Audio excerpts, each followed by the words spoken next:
ஆண்டவராகிய இயேசு கிறிஸ்துவின் நாமத்தில் வாழ்த்துக்கள். இந்த நாளிலும் 2 பேதுரு 2வது அதிகாரம் முழுவதையும் நாம் தியானிக்கலாம். நேற்றைய தினத்தில் கள்ள போதகர்கள், கள்ள தீர்க்கதரிசிகளுடனான ஒரு எச்சரிக்கை உள்ள வாழ்க்கையை குறித்து கண்டுகொண்டோம். பழைய ஏற்பாட்டிலும் புதிய ஏற்பாட்டிலும் இந்த கள்ள தீர்க்கதரிசிகள், கள்ள போதகர்களை நாம் காண முடியும். இந்த உலகத்திலேயே முதல் கள்ள தீர்க்கதரிசி சாத்தான் தான். ஆதியாகமம் 3வது அதிகாரம் 4வது வசனம் 5ஆம் வசனத்தில் ஆண்டவர், நன்மை தீமை அறியத்தக்க கனியை புசிக்கிற நாளிலே நீ சாகவே சாவா என்று கட்டளையிட்டிருந்த போதிலும் சாத்தான் தீர்க்க தரிசனம் உரைக்கிறான்.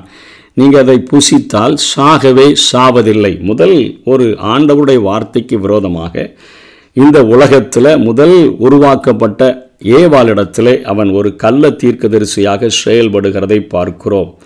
உபாகமம் 13வது அதிகாரம் 1-5 வரையிலும் வேதம் நம்மை எச்சரிக்கிறது. உபாகமம் 18வது அதிகாரம் 20வது வசனத்திலிருந்து 22வது வசனம் வரையிலும், 1 ராஜாக்கள் 18:19 40 வரையிலும், ஏசாயா 9:15, எசேக்கியேல் 2, எரேமியா 2:8, அதே போல் எரேமியா அநேக பகுதிகளில், எசேக்கியேல் 13வது அதிகாரத்தில் 2-7 வரை, இப்படி அநேக இடங்களிலே இந்த கள்ள தீர்க்கதரிசிகளை குறித்த எச்சரிப்புகளை வேதம் நமக்கு வழங்கி கொண்டேதான் இருக்கிறது. பழைய ஏற்பாட்டிலும் இத்தனை எச்சரிப்புகள் நமக்கு கொடுக்கப்பட்டிருக்கின்றன. ஆவியானவர் மூலமாக காலந்தோறும் இந்த கள்ள தீர்க்கதரிசிகளை குறித்து, கள்ள போதகர்களை குறித்து வேதம் நமக்கு எச்சரித்து கொண்டே தான் இருக்கிறது. சபைகளுக்குள்ளும் இங்கே இப்படிப்பட்ட பிரச்சனைகள் வரக்கூடும் என்று சொல்லி ஆவியானவர் மீண்டும் மீண்டும் எச்சரிக்கிறதை நாம் வேதத்திலே கற்றுக்கொள்ள முடியும்.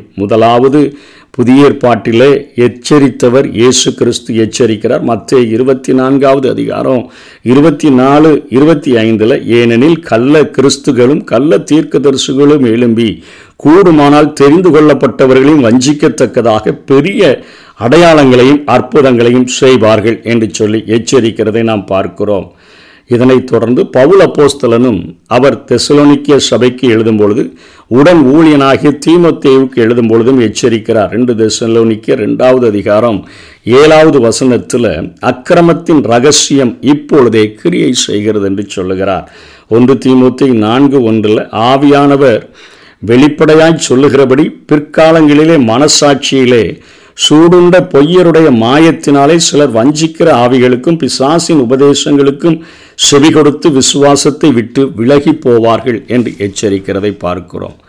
ஆண்டவருடைய பிள்ளைகள் தான் நாளடைவில் அவர்கள் பரிசுத்தத்தை இழந்து அவர்கள் பண ஆசை, பதவி ஆசை பிடித்தவர்களாக, கள்ள போதகர்களாக, கள்ள தீர்க்கதரிசிகளாக அவர்கள் மாறிவிடுகிறார்கள். ஆகவே மனசாட்சியிலே சூடுண்ட பொய்யருடைய அந்த மாயத்தில் சிலர் வஞ்சிக்கிற ஆவிகளுக்கு, சபையில் இருக்கிற நல்ல வளர்ச்சியடைந்த பிள்ளைகளே வஞ்சிக்கிற ஆவிகளுக்கும் பிசாசின் உபதேசங்களுக்கும் செவி கொடுத்து விசுவாசத்தை விட்டு விலகி போவார்கள் என்று சொல்லி தீமோத்தேயுக்கு இங்கே எச்சரிப்பாக பவுல் கொடுக்கிறதை பார்க்கிறோம். 2 தீமோத்தேயு 3வது அதிகாரம் 1-5 வரையிலும் பார்க்கும் பொழுதும் ஒரு பெரிய பட்டியலை சொல்லுகிறார். எப்படி எனில், மனுஷர்கள் தற்பிரியரா, பணப்பிரியரா அப்படின்னு சொல்லி பட்டியலை சொல்லி பாவங்களால் நிறைந்து பற்பல இச்சைகளினால் இழுப்புண்டு என்று சொல்லி இங்கே பவுல் ஆவியானவர் மூலமாக அங்கே தீமோத்தேயுவுக்கு கற்றுக் கொடுக்கிறதை பார்க்கிறோம். அதனைத் தொடர்ந்து பேதுருவின் மூலமாகவும் இங்கே ஆவியானவர் எச்சரிக்கிறார். 2 பேதுருவில் நம்ம இந்த 2வது அதிகாரம் முழுவதையும் நாம் பார்க்கிறோம். அதே போல் யோவானின் மூலமாக 1 யோவான் 2:18, 1 யோவான் 4:1-2, 2 யோவானில் ஒரே அதிகாரம் தான் 7-11 வரையிலும் இங்கே கள்ள போதகர்களை குறித்த எச்சரிப்புகள் காணப்படுகின்றன.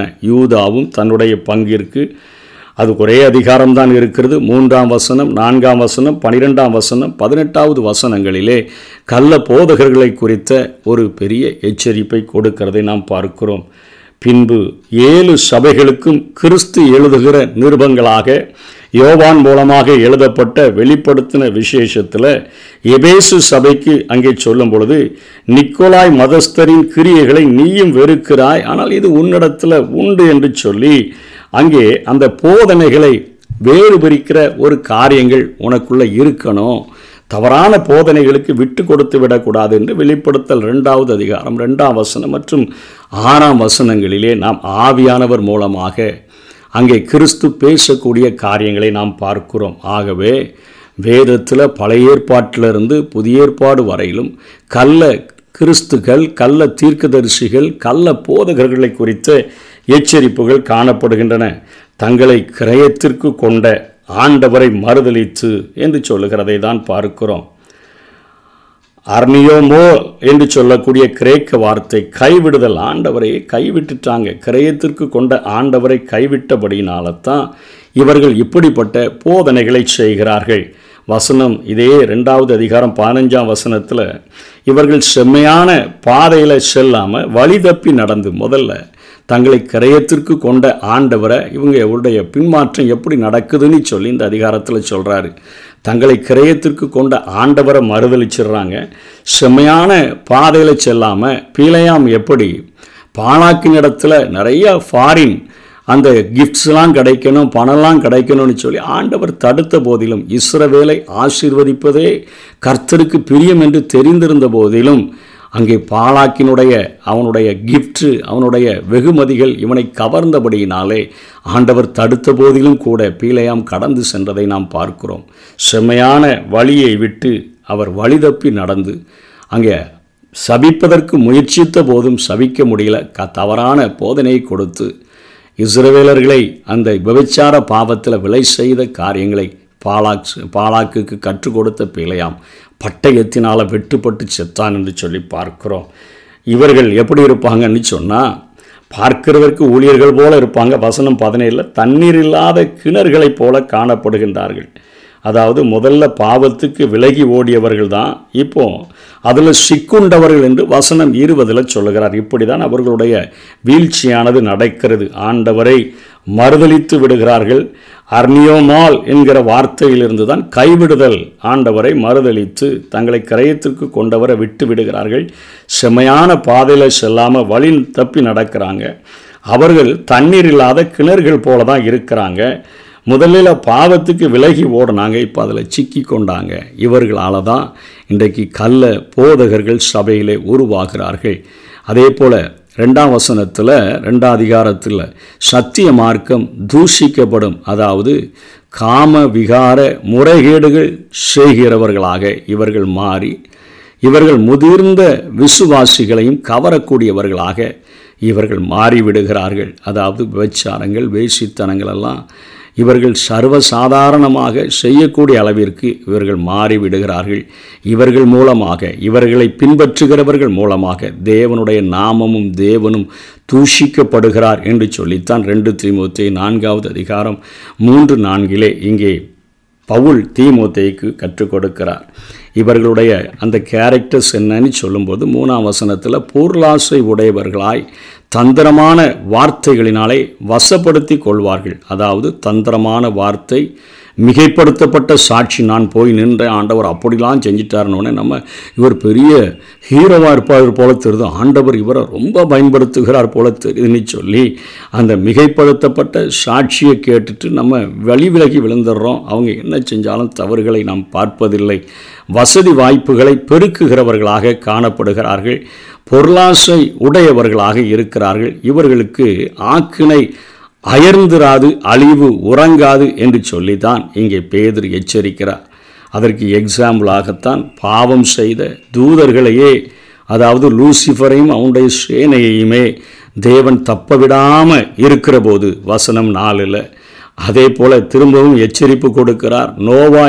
நோவா முதலாய் 8 பேரை மட்டும் காத்துட்டு இந்த பூர்வ உலகத்தை ஆண்டவர் தண்ணீர்னால் அழித்து எடுத்துட்டார அப்படிங்கிற ஒரு எச்சரிப்பையும் கொடுத்து வசனம் 6, 7, 8 சோதம் கொமோராவில் அவர்கள் செய்த பாவங்கள், விபச்சார பாவங்கள், ஹோமோசெக்ஸ் இவைகளின் நிமித்தமாக அந்த தேவ பக்தியுள்ள ஒரு மனிதன் அவருடைய நீதியுள்ள இருதயத்தில் வாதித்து கொண்டு அவன் போராடி கொண்டிருந்தானே, தேவ பக்தி உள்ளவர்களை சோதனையின்றி ரட்சிக்கவும் அக்கிரமக்காரரை நியாய தீர்ப்பு நாளுக்கு வைக்கவும் அறிந்திருக்கிறார் என்று சொல்லி பார்க்கிறோம். ஆகவே இங்கே 3 எக்ஸாம்பிளை கொடுக்கிறார். தூதர்களுக்கே தண்டனை தப்பல. அவரால் உண்டாக்கப்பட்ட பாதுகாப்புக்காக உண்டாக்கப்பட்ட கேரு ஆராதனை கூடங்களில் வீற்றிருந்து ஆராதனை நடத்தின லூசிஃபரும் அவனோடு கூட சேர்ந்த தூதர்களும் உன்னதத்துக்கு ஏறுவேன், உன்னதமானவருக்கு ஒப்பாவேன் என்று சொன்னபோது அவர்கள் கீழே தள்ளப்பட்டு எப்படி சாத்தானாக உருவாக்கப்பட்டு உலகத்தின் அதிபதியாக இன்றைக்கு கள்ள தீர்க்கதரிசியாக முதலில் தன்னை அடையாளப்படுத்தி அதே ஆயுதத்தை தான் பல நூற்று ஆண்டுகளாக சாத்தான் பயன்படுத்துகிறான். முதல் மனுஷிய கள்ள தீர்க்கதரிசினால் நம்ம வீழ்த்திட்டோமே, அதனால் இந்த ஆயுதத்தை கொண்டு இன்றைக்கு வரையும் 6000 ஆண்டுகளுக்கு மேலாக அந்த ஆயுதத்தை கொண்டே இன்றைக்கு கிறிஸ்தவ விசுவாச பிள்ளைகளை அவன் தாக்கி வீழ்ச்சியடைய செய்யக்கூடியவனாக இருக்கிறான். அவனுக்கு ஆக்கினை அயர்ந்திராது, அழிவு உறங்காது என்று சொல்லி நம்ம முதல்ல சொன்ன வசனத்தின்படியே அவனுக்கும் தீர்ப்பு. அவனுக்காகத்தான் அவனை ஒரு நித்திய சங்கிலியில் கட்டி அவனை நரகத்தில் தள்ளுகிறதற்கென்று ஆண்டவர் நியாய தீர்ப்பு செய்து வைத்திருக்கிறார் என்று சொல்லி பேதுரு எச்சரிக்கிறார். அதனைத் தொடர்ந்து நோவா காலத்தில் வாழ்ந்த மக்கள், சோதம் குமரா அந்த பட்டணத்தில் வாழ்ந்த மக்கள் எல்லாம் நமக்கு எச்சரிப்பாக கொடுக்கப்பட்டிருக்கிறார்கள் என்று சொல்லுகிறார். ஆகவே அசுத்த இச்சைகளோட மாம்சத்திற்கு ஏற்றபடி நடக்கிறவர்களாக அவர்கள் இருப்பார்கள். கர்த்தத்துவத்தை அசட்டை பண்ணுகிறவர்களாக, கர்த்தர் என்னை ஆளுகிறார் என்பதை மறந்தே போவார்கள்.